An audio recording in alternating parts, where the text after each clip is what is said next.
Olá a todos e a todas. Meu nome é Rony, sou mestrando em Engenharia Mecânica pela Universidade Federal do ABC. Vou apresentar o trabalho Design and Implementation of Real-Time Altitude Estimation System with Low Cost Sensor. Esse trabalho foi realizado em parceria com meus dois orientadores, que são a professora Heloísa Assis Fazolari e o professor Dr. Diego Paulo Ferruzzo Correia. Os dois são meus companheiros de trabalho na Universidade Federal do ABC.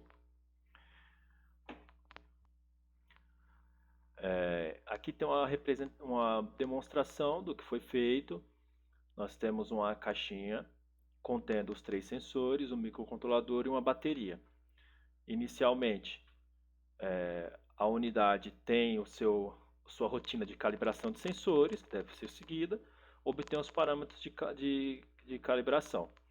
Aí, com os parâmetros de calibração, a unidade compensa os dados obtidos dos sensores e fornece a atitude.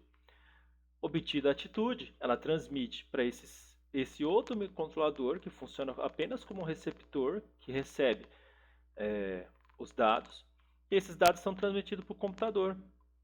Essa aqui é uma representação que eu feito em Python apenas para visualizar como são os ângulos de Euler no espaço. Aquela caixa preta que executa o algoritmo e compensa e transmite os dados, pode ser representada esquematicamente dessa forma. O processador compensa e executa os filtros, a IMU contém os acelerômetros de giroscópio e pode conter também o magnetômetro. Os objetivos do nosso trabalho. Os objetivos do nosso trabalho é propor um método de calibração e compensação que não precise de um equipamento externo. Primeiro, demonstrar um algoritmo capaz de ser executado num sistema embarcado de baixo custo. Obter os dados do sensor em unidades de engenharia. No caso, a força específica em metros por segundo ao quadrado, que é dos acelerômetros, a velocidade angular em radianos por segundo e a direção do campo magnético. Não necessariamente precisa ser em Tesla. Para isso, a gente precisa integrar um IMU com um microcontrolador e é muito interessante fazer a telemetria com o computador. Afinal, o foco desse trabalho é compor um sistema que seja utilizado para estudo de corpos de 6 graus de liberdade ou 3, né, que rotacione no espaço e nós estudamos os movimentos desses corpos. Nós utilizamos o MPU 9250 com o ESP32, porque a MPU 9250 já é uma MPU 6050, essas três aqui são facilmente encontradas no mercado.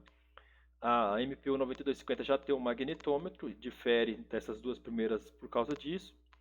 E essa última é uma atualização da 9250. Não tem muito aqui no Brasil ainda, pelo menos não vi ainda. Dos microcontroladores, esse SP32 ele é um pouco mais caro que o Arduino, mas tem um processador que já tem 2 núcleos de 240 MHz. Parece ser o suficiente para o que nós precisávamos. Tem 4 MB de memória, já guardava todos os algoritmos que precisávamos. E consome menos energia que um Raspberry, por exemplo. E esse protocolo ESP-NOW é aquele protocolo que possibilitava a comunicação entre dois microcontroladores. Os erros comuns que nós encontramos nos sensores MEMS é o bias, os fatores de escala, os desalinhamentos, a deriva térmica e o erro de quantização. Nós nos preocupamos com o bias, fator de escala e desalinhamento. Deriva térmica e erro de quantização não nos preocupamos. O erro de desalinhamento e o fator de escala são modelados nessas duas primeiras matrizes e o bias nesse vetor B. O magnetômetro foi compensado com um método que é conhecido como método que você fita por uma elipsoide. Além do erro de desalinhamento, fator de escala e o bias, a gente considerou o hard iron e o soft iron. Consideramos que o soft iron é um pouco mais fraco, então essa matriz aqui, S, ela é uma matriz diagonal.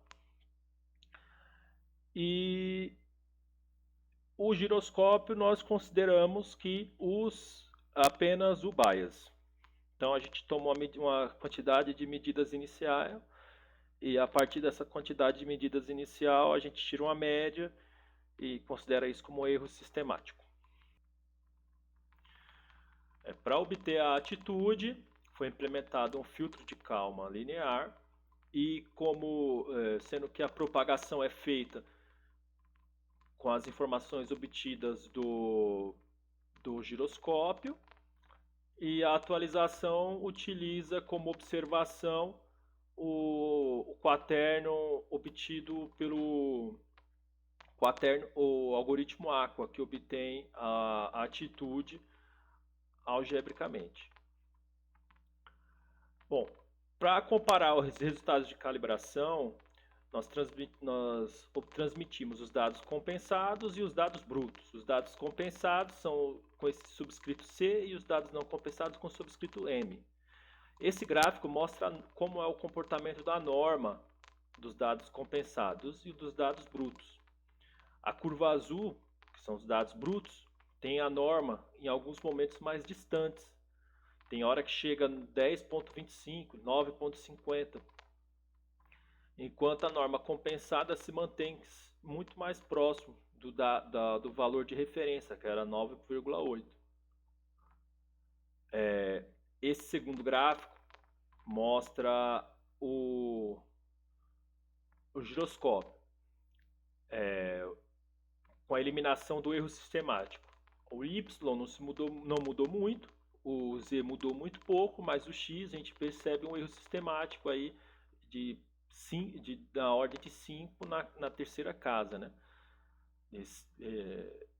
A gente percebe que o método não altera a covariância, mas altera a média, né? Como a gente esperava, né? Que é o que a gente mexe, a gente retira a média, né? O bias é isso, o erro sistemático. Aqui é do magnetômetro. Esse círculo preto é um círculo de raio de aproximadamente 22 microtesla, 22,8, que é o campo magnético local que a gente usou de referência para fitar o elipsoide. As medidas azuis estão longe, estão fora desse raio. Quando você utiliza os parâmetros de compensação, elas são jogadas para dentro, como a gente pode ver. A figura 5 mostra os eixos em função do tempo, os eixos da figura 3D que nós vimos na figura anterior, em função do tempo. Observe a norma como se mantém constante na parte inferior. Isso faz toda a diferença quando se trata de atitude. Além do desvio padrão das normas não compensadas, como ela é muito maior do que as normas compensadas. O gráfico 6 tem a diferença entre as duas implementações feitas com tipo double e tipo float. Mesmo com um tempo maior, a qualidade a precisão não aumentou. Isso se deve provavelmente à precisão dos sensores, né? Mesmo se aumentando a precisão dos algoritmos, isso não impactou nos resultados porque os sensores têm uma limitação. Aqui no gráfico da atitude estimada, nós temos a curva verde, que representa qual seria a atitude obtida só com os giroscópios. A gente vê que ela tem uma deriva rápida, que é esperado, que o giroscópio é por integração. A azul é a ruidosa, que é só dos acelerômetros do magnetômetro. E a preta é o resultado do filtro de Kalman, que ele reúne a não deriva, que é uma qualidade da observação, com a suavidade do giroscópio, da integração.